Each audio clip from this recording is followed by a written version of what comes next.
अस्सलाम वालेकुम। आज हमारी पेंटिंग की जो है वो सेकंड क्लास है। ये क्लास अपलोड होने में थोड़ा सा टाइम लग गया क्योंकि थोड़ा बिज़ी होने की वजह से, तो उसके लिए जो है वो मैं अब डेफिनेटली रेगुलर अपलोड करूँगी। रेगुलर आपको क्लासेस जो हैं वो ज्वाइन करना होंगी। अब पेंटिंग की सेकंड क्लास में जैसे कि मैं ऑलरेडी आपको फ़र्स्ट क्लास में सारे के सारे थीम्स बता चुकी हूँ, सब टॉपिक्स आपको क्लियर कर चुकी हूँ कि हमने क्या क्या करना है, कैसे कैसे करना है, और जो है हम स्टार्ट कहाँ से करेंगे, एंड कहाँ से करेंगे, A to Z मैं आपको फर्स्ट क्लास में बता चुकी हूँ, जो कि हमारी इंट्रोडक्शन की क्लास थी। आपने अगर वो नहीं देखी तो आप जाकर उसको देख सकते हैं, ताकि आपका माइंड क्लियर हो जाए कि हम जो है वो क्या करने वाले हैं इस कोर्स के अंदर या फिर इन क्लासेस के अंदर। ठीक है, तो पेंटिंग की फ़र्स्ट क्लास में एज़ यूजुअल मैं स्टार्ट वहीं से लूँगी जहाँ से जो है बेसिक से स्टार्ट लिया जाता है। जब भी आपने कोई चीज़ स्टार्ट करनी है उसकी आपको जो है वो रूल्स पता होने चाहिए। ठीक है, आपको जब तक रूल्स पता नहीं होगा आप जो है वो नेक्स्ट कभी भी नहीं कर सकते, अच्छे तरीके से अपनी चीज़ों को इम्प्रूव नहीं कर सकते जब तक कि आपको जो है वो किसी चीज़ के बेसिक्स ही नहीं पता होंगे। तो मेरा यही मकसद होता है कि जो भी चीज़ स्टार्ट करनी है वो डेफिनेटली बेसिक से स्टार्ट की जाए, ताकि नेक्स्ट लेवल पे जब आप चाहें तो आपकी चीज़ें, आपका माइंड बिल्कुल क्लियर होना चाहिए, आपको हर चीज़ का पता होना चाहिए। तो अभी स्टार्ट करते हैं हम अपना आज की क्लास। आज की क्लास में मैं आपको बता रही हूँ एज़ यूजुअल बेसिक्स रूल्स के बारे में। वो रूल्स जो हैं वो आपकी स्केचिंग पे भी अप्लाई होंगे, आपकी पेंटिंग पे भी अप्लाई होंगे, आपकी कैलीग्राफी पे भी अप्लाई होंगे, आपके डिज़ाइन वर्क पे भी अप्लाई होंगे। किसी भी कोर्स में ड्राइंग के, स्केचिंग के, पेंटिंग के, डिज़ाइनिंग के कोर्स में वो रूल्स अप्लाई होते हैं। ठीक है, 19-20 का फ़र्क हो सकता है, बट क्या होता है कि मेन चीज़ें वही रहती हैं। अब जैसे कि आज की क्लास में मैं आपको फ़र्स्ट अगर रूल बताऊं, फ़र्स्ट रूल हमारा जो है पेंटिंग में मैं आपको बताऊंगी एज़ यूजुअल लाइन वर्क। ठीक है, अगर मैं आपको यहाँ पर फ़र्स्ट बताऊं कि फ़र्स्ट जो है मैंने आपको क्या बताना है, लाइन वर्क। ठीक है, अब लाइन वर्क में देखो कि लाइन वर्क में जैसे कि मैंने आपको स्केच में भी बताया था, ड्राइंग की कोर्स में फ़र्स्ट क्लास पे हमने ये डिस्कस किया था, लाइन वर्क की आपने प्रैक्टिस करनी है। अब वो लाइन वर्क हमारी पेंटिंग में कैसे यूज़ हो सकती हैं, देखो आप कोई भी चीज़ जब भी बनाते हो डेफिनेटली आप अगर स्टार्ट करते हो आप उसको जो है वो आपको ड्रॉ करना पड़ता है। नो डाउट हम फ्री हैंड ड्राइंग की तरफ, फ्री हैंड पेंटिंग की तरफ भी जाएंगे, लेकिन क्या होगा कि बेसिक हमने स्टार्ट तो लाइन से ही लेना है ना, तो इसलिए आपका लाइन वर्क बहुत स्ट्रॉन्ग होना चाहिए। आपने अपना लाइन वर्क की प्रैक्टिस करनी है। ठीक है, अब प्रैक्टिस कैसे करनी है उसके लिए मैं आपको ये कहूँगी कि आप जो है वो काइंडली जाके तो ड्राइंग एंड स्केचिंग की जो है वो फर्स्ट और सेकेंड क्लास जो है ना वो देख लें। उसमें आपको जो है वो सारे लाइन्स के बारे में बताया गया है, और आई थिंक 7 क्लास में भी आपको लाइंस के बारे में बताया गया है। कंपोजिशन के ऊपर हम मूव करते हैं। ठीक है, अब कंपोजिशन क्या होती है, कंपोजिशन देखो आप कंपोज करना क्या कहते हैं किसी चीज़ को। जैसे ये मेरे पास ये एक है पेज है। ठीक है, अब पेज के अंदर मैं क्या कर रही हूँ, मैं यहाँ पर एक लाइन लगा देती हूँ, यहाँ पर मैंने एक लाइन लगा दिया। अब ये वाला एरिया मैं क्या करूँगी, रिटर्न के लिए यूज़ करूँगी। ये वाला एरिया क्या होगा, यहाँ पर मैं आपको कुछ प्रैक्टिकल डेमो करके दिखाऊंगी। तो देखो मैंने इस स्पेस को यूज़ किया है ना, अब जो भी चीज़ मैंने बनानी है वो क्या होगा, वो इसके ऊपर मैं कंपोज करूँगी। अब अगर मैं ऐसा करूँ कि मैं कोई चीज़ बनाऊँ तो मैं वो इस कॉर्नर के अंदर बना दूँ कुछ यहाँ पर, तो क्या वो अच्छी लगेगी? डेफिनेटली नहीं अच्छी लगेगी। तो कंपोजिशन का मतलब ये होता है कि आपको जो भी एरिया दिया गया है ना, आपको जो भी जगह दी गई है उस जगह को आप किस तरह से यूज़ करते हैं, किस तरह से चीज़ों को उस एरिया के अंदर कंपोज करते हैं, तो वही जो है ना आपका एक आर्टिस्ट की जो है वो असली पहचान होती है कि वो चीज़ों को किस तरह से जो है वो अपने माइंड में कंपोज करता है, देन अपने पेपर के ऊपर। तो कंपोजिशन का मतलब सिंपली यही होता है कि कंपोज करना चीज़ों को। ठीक है, आपके पास चाहे 2x2 का बॉक्स है, आपके पास चाहे जो है वो कोई आप लगा लें पूरी वॉल है, आपके पास हाफ पेज है, पूरा पेज है, चार्ट पेपर है, जो भी है आपने उसके ऊपर चीज़ों को अच्छे तरीके से कंपोज करना है। ठीक है, अब जैसे कि मैं आपको बता देती हूँ कंपोज करना, जैसे मैं अभी चलिए मैं वो बाद में आपको बताती हूँ, पहले अब मैं आपको बाकी भी बता दूँ, फिर मैं उसके बाद आपको बताऊँगी कि इन चीज़ों को हम कैसे यूज़ कर सकते हैं। डेमो दे के मैं आपको जो है वो डेफिनेटली बताऊँगी। अब थर्ड जो है वो लाइट एंड डार्क। ठीक है, लाइट एंड डार्क जो है वो भी, उसका भी मैं आपको जो है वो बताऊंगी कि देखो हर चीज़ जो होती है उसमें कहीं पर जो है वो अंधेरा सा हो रहा होता है, कहीं पर जो है वो रोशनी से शो हो रही होती है। मींस कि कहीं पर से लाइट पड़ रही होती है, कहीं पर लाइट नहीं पड़ रही होती। डेफिनेटली लाइट एंड डार्क का आपको सिंपली पता होगा कि जहाँ पर लाइट ज़्यादा पड़ रही है वहाँ पर जो है वो लाइट्स ज़्यादा होंगे, जहाँ पर लाइट कम पड़ रही है वहाँ पर जो है वो डार्क्स ज़्यादा होंगे। तो ये सिंपल सा एक रूल है, आपको जो है वो इसका तो डेफिनेटली पता होगा। तो कोई भी चीज़ हमारी पड़ी होती है ना, देखो आप उसके ऊपर जो है वो लाइट पड़ी होती है, कहीं से वो डार्क सी नज़र आ रही होती है, तो आपने बस उसी चीज़ को जो है वो माइंड में रख के तो बनाना होता है। जैसे ये रेज़र पड़ी हुई है, देखें अगर आपको नज़र आ रहा होगा ये रेज़र की यहाँ से लाइट पड़ रही है, ये लाइट है, देखो यहाँ से थोड़ा सा डार्क शेड आ रहा है, नीचे से भी डार्क शेड आ रहा है, यहाँ से फिर से अगेन लाइट पड़ रही है। तो देखो हर चीज़ के ऊपर लाइट एंड डार्क को बड़ा जो है वो आपको जो है ना वो लेके बैलेंस करके चलना पड़ता है। अब पेंटिंग में लाइट एंड डार्क्स कैसे यूज़ होंगे? डेफिनेटली पेंटिंग में भी लाइट एंड डार्क्स यूज़ होंगे, क्योंकि जो भी आपने बनाना है डेफिनेटली उसके वो चीज़ के ऊपर लाइट एंड डार्क्स जो है वो पड़ रही होंगी, शो हो रही होंगी, तो उसको आपने जो है वो पेंट्स के थ्रू अपने ज़ाहिर करना है। अब फोर्थ पे अगर मैं आपको बताऊं जैसे शेडो, तो शेडो में दुनिया की कोई भी चीज़ हो वो शेडो के बगैर नहीं हो सकती। कोई भी चीज़ पड़ी है, आपका अपना भी साया है, आपके सामने कोई भी चीज़ पड़ी है, मैंने ये रख दिया इसका शेडो ये आ रहा है, मैंने ये रख दिया इसका शेडो ये आ रहा है, मैंने अब इनको अगर मैं साइड पे कर दूँ, मैंने ये रख दिया इसका शेडो भी आ रहा है। तो इसका देखो मतलब क्या है कि जो भी चीज़ होगी उसका शेडो तो लाजमी 110% होना ही होना है। तो शेडो का भी एक ही रूल है, जिस साइड से आपकी लाइट पड़ रही है, ठीक है, जिस साइड से आपकी लाइट पड़ रही है उसके ऑपोजिट साइड पे आपका शेडो होगा। ठीक है, सिंपल वे है, जिस साइड से लाइट आ रही है ना उसके ऑपोजिट साइड मतलब कि उसकी दूसरी साइड पे आपका शेडो आएगा।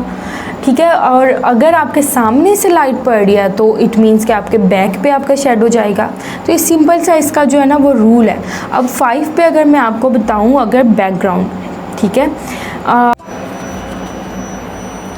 ठीक है। अब जैसे कि हमारा जो है बैकग्राउंड में जो है वो बहुत ही इंपॉर्टेंट एलिमेंट है, क्योंकि बैकग्राउंड के थ्रू आपको पता चलता है कि कौन सी चीज़ जो है वो आगे पड़ी हुई है, कौन सी चीज़ जो है वो पीछे पड़ी हुई है। ठीक है, एक तो ये बात है, इसको आप पर्सपेक्टिव भी बोल सकते हैं। और बैकग्राउंड का सेकेंड क्या होता है कि आपको पता चलता है कि ये चीज़ कहाँ पर पड़ी हुई है। मीन्स कि अगर कोई चीज़ पड़ी हुई है आपको इससे ये पता चलता है कि ये किसी दीवार के सामने पड़ी है या फिर किसी टेबल पे पड़ी है, क्योंकि अगर आप बैकग्राउंड नहीं बनाओगे तो क्या होगा, चीज़ें हवा में उड़ती हुई लगेंगी। ठीक है, उसके बाद 6 जो मैं बताती हूँ आपको वो है शेडिंग। ठीक है, जब तक आप प्रॉपर शेडिंग किसी चीज़ में नहीं करोगे तो वो चीज़ की लुक बन के आपके सामने नहीं आएगी। तो शेडिंग जो है वो बहुत ज़्यादा इंपॉर्टेंट एलिमेंट है।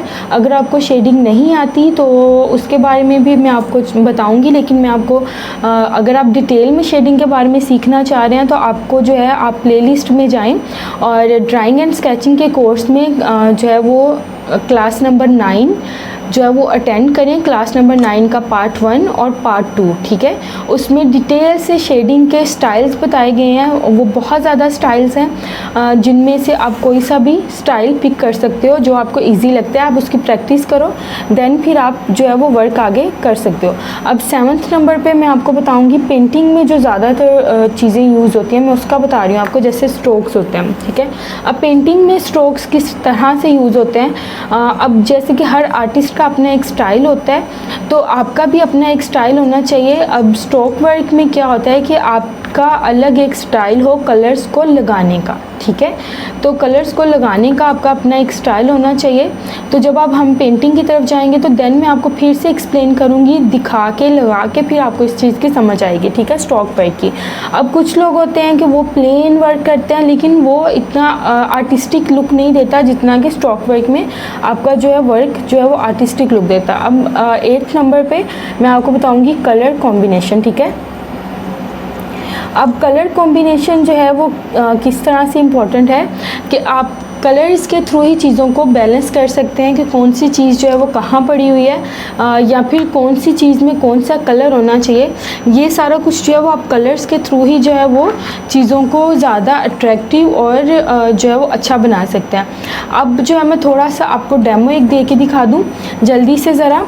और जैसे कि अच्छा अब ये मैं आपको बताती चलूँ, अब लाइन वर्क कैसे इंपॉर्टेंट है कि लाइन वर्क अगर आपका स्ट्रॉन्ग नहीं होगा तो आप जो है वो कभी भी स्केचिंग आपकी जो है वो इतनी इम्प्रूव नहीं हो पाएगी। अब लाइन वर्क के लिए मैं आपको जो है वो कहूँगी कि आप ज़्यादा से ज़्यादा प्रैक्टिस करें। उससे क्या होगा कि आपका लाइन वर्क जो है वो ज़्यादा स्ट्रॉन्ग हो जाएगा और इससे क्या होगा कि आपका जो भी स्केचिंग है या फिर स्केचिंग जो है वो ज़्यादा देखो पेंटिंग में भी यूज़ होती है, पेंटिंग में भी हर जगह पे आपके जो है वो स्केच यूज़ होगा। तो इसलिए मैं आपको ये कहूँगी कि आप स्केचिंग पे थोड़ी सी मेहनत कर लें। अब जैसे लाइन वर्क में क्या होता है कि लाइन जो है वो कहीं से डार्क होनी चाहिए, कहीं से लाइट होनी चाहिए। जहाँ पर आपके लाइट पड़ रही है उस साइड से लाइन जो है वो लाइट होगी, जहाँ पर आपका डार्क एरिया, जहाँ पर अंधेरा टाइप है, वहाँ पर आपकी जो भी लाइट होंगी, लाइंस होंगी वो थोड़ी सी डार्क होगी। ठीक है, अब देखो जैसे कि मैं कंपोजिशन कहूँ, अब ये एक एरिया था मुझे मिला, ठीक है। अब इस एरिया के ऊपर अगर मैं चाहती तो मैं इतना बड़ा सा कोई बना देती, ठीक है, या फिर मैं यहाँ पर एक छोटा सा बना देती।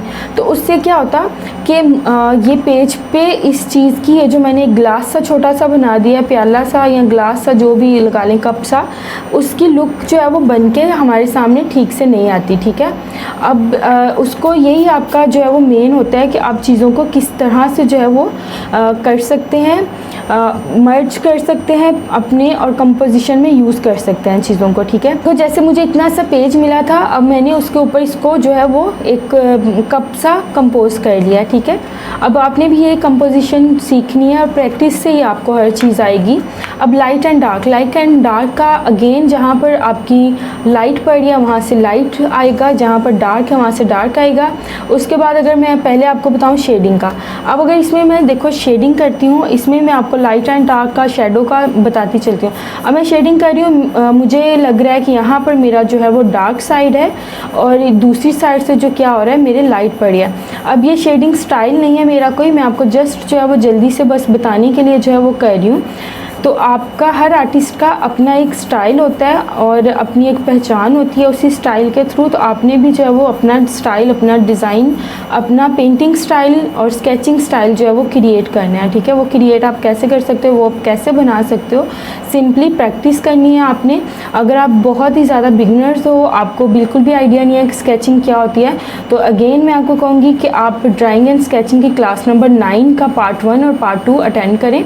उससे आपको काफ़ी ज़्यादा चीज़ों की समझ आना शुरू हो जाएगी। ठीक है, अगेन देखो शेडिंग में भी 3 तरह की टून्स होती हैं, डार्क, मिडल, लाइट। तो ये टून्स के बारे में भी वो जो है वो स्केचिंग की क्लास नंबर 8 है, आपको अटेंड करना पड़ेगी अगर आप चाहते हो कि आपको डिटेल में ये चीज़ पता चले।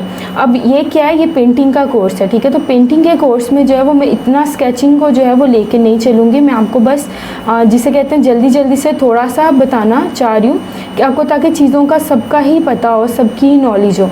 अब देखो जैसे मैंने ये कर लिया, अब जहाँ पे मुझे लग रहा था कि डार्क है, जहाँ पर मतलब कि मेरा डार्क एरिया था, मैंने वहाँ पर डार्क लाइंस लगाई हैं, डार्क शेडिंग किया। जहाँ पर मुझे लग रहा था कि लाइट है, यहाँ पर लाइट पड़ रही है, तो वहाँ पर क्या किया, मैंने उसको बिल्कुल लाइट छोड़ दिया। ठीक है, अब अगेन जो आपकी रफ़ लाइंस हैं आप उसको या तो रेस कर लें या इसको शेडिंग के थ्रू भी लेके आ सकते हैं, लेकिन अभी क्या है कि मैं इसको बस इस तरह से रेस करके जल्दी से ख़त्म कर देती हूँ। ठीक है, अब जैसे कि देखो यहाँ से लाइट पड़ रही है तो ये चीज़ हमारी लाइट है, यहाँ से डार्क एरिया है तो यहाँ से ये चीज़ जो है वो हमारी डार्क है। अब नेक्स्ट अगर मैं आपको साथ ही बताऊँ, अब शेडो, देखो जो भी चीज़ पड़ी हुई है उसका शेडो होता है। अगेन मैं आपको बता चुकी थी, तो ये ग्लास पड़ा हुआ है, इट मीन्स कि इसका भी शेडो होगा। अब शेडो का भी एक ही रूल होता है, जिस साइड से आपकी लाइट पड़ रही है उसके ऑपोजिट साइड पर, जैसे यहाँ पर ऑपोजिट साइड पर जो है इसका शेडो आएगा।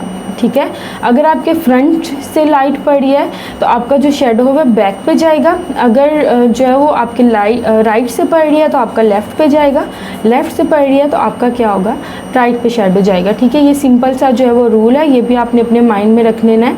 अब देखो जैसे शेडो है वो अगेन आप अपने शेडिंग स्टाइल के तरह ही जो है वो शेडिंग करोगे। जैसे मैंने इसमें ये इस तरह का कोई हाफ सर्कल सा स्टाइल यूज़ किया तो मैं यही कर रही हूँ। अब अगेन अगेन मैं आपको बताऊं बैकग्राउंड की हम बात कर लें। अब बैकग्राउंड देखो, ये क्या है, ये एक ग्लास था जो पता नहीं लग रहा है कि किसी चीज़ के ऊपर नहीं पड़ा हुआ, हवा में उड़ रहा है, ठीक है। अब इसको बैकग्राउंड बनाने के लिए क्या कर रही हूँ मैं, यहाँ पर मैंने क्या किया, सिंपल एक लाइन लगा दी छोटी सी, ठीक है। और अगेन मैंने क्या किया, यहाँ पर एक सिंपल सी लाइन लगा दिया, ठीक है। अब यहाँ पर इसको ले आते हैं। अब सिंपल सी जैसे मैंने ये लाइन लगा दी। अब इससे क्या हो रहा है कि ये लग रहा है कि जैसे किसी वॉल के ऊपर पड़ा हुआ है, ठीक है। लेकिन बैकग्राउंड में भी आपने ऐसे ही नहीं छोड़ना। अब बैकग्राउंड में भी जो है वो थोड़ा सा शेडिंग इस तरह से कर सकते हो कि वो उसी चीज़ का पार्ट लगे, ठीक है। तो लाइंस को आप मर्ज करोगे, लाइंस कभी भी इस तरह से आप नहीं छोड़ते कि आपकी लाइंस जो है ना वो बहुत ज़्यादा स्मूथ होनी चाहिए और बहुत ज़्यादा जो है वो इस तरह से कुछ आपकी लाइंस जानी चाहिए, ठीक है। अब देखो मैं इस स्पेस को अभी क्या कर रही हूँ कि यहाँ पर मैंने कुछ इस तरह से ये शेडिंग कर दी। अब इसको अगर मैं चाहूँ तो मैं ब्लेंडिंग स्टम्प के साथ भी कुछ इस तरह से करके कर सकती हूँ। आप चाहें तो आप जिस तरह से भी करना चाहें कर सकते हैं। आप ब्लेंडिंग स्टम्प जो है वो अगेन उसको बनाने का मेथड भी जो है वो उधर ड्राइंग एंड स्केचिंग की क्लास में पड़ा हुआ है। आई थिंक क्लास नंबर अब मुझे क्लास नंबर नहीं याद, बट आप देख सकते हैं वहाँ पर प्लेलिस्ट में आपको मिल जाएगा अगर आप ये घर पे बनाना सीखना चाह रहे हैं। अब देखो मैंने इसके नीचे कर दिया। अब अगेन वही चीज़ मैं दोबारा क्या करूँगी, मैं दोबारा से रिपीट कर रही हूँ इसके ऊपर, ठीक है। अब ये पीछे जो वॉल थी हमने बनाई थी, हम क्या कर रहे हैं कि हम उसके ऊपर भी थोड़ा सा वही चीज़ वही तरह से शेड जो है वो हम अप्लाई करेंगे, ताकि क्या होगा कि इससे हमारी जो भी ये वर्क है, स्टिल लाइफ है, तो उसको ये हमारा कप है तो वो जो है वो कंप्लीट लुक देगा हमें। अब ये वाली जो लाइन थी हम इसको थोड़ा सा डार्क करते हैं, ठीक है। और अगेन यहाँ पर मैं बहुत जल्दी से जो है वो आपको करके दिखा रही हूँ। बेसिक क्या हो रहा है कि मैं आपको रूल्स बताना चाह रही हूँ कि ये जो है ना ये बेसिक रूल्स हैं। अब इसको फॉलो करते हुए आप जितना वर्क करना चाह रहे हैं, जितना अच्छे से करते हैं नहीं करते, वो आप पे डिपेंड करता है, ठीक है। आप कितनी प्रैक्टिस करते हैं, किस तरह से करते हैं, वो सारा का सारा जो है ना वो डिपेंड आप पे करता है। अब देखो कि जैसे मैंने यहाँ पर कर लिया,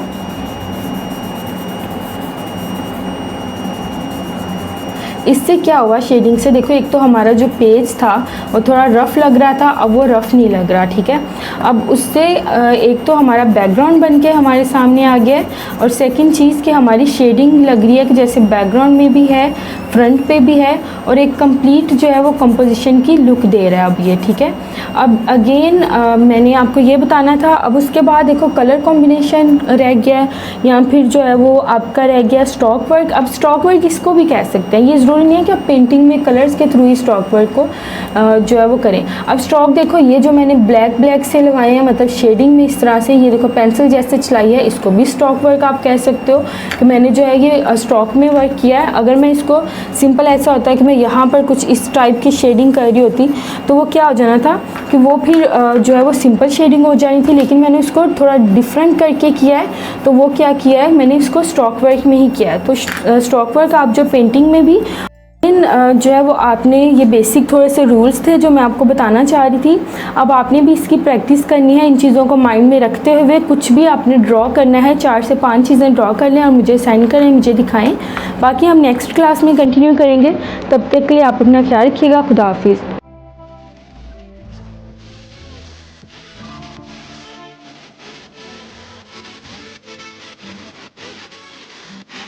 Audio Jungle.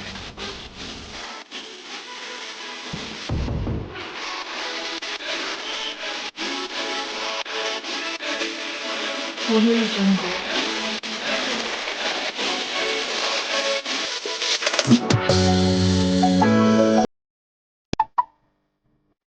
Audio Jungle. Make it drop.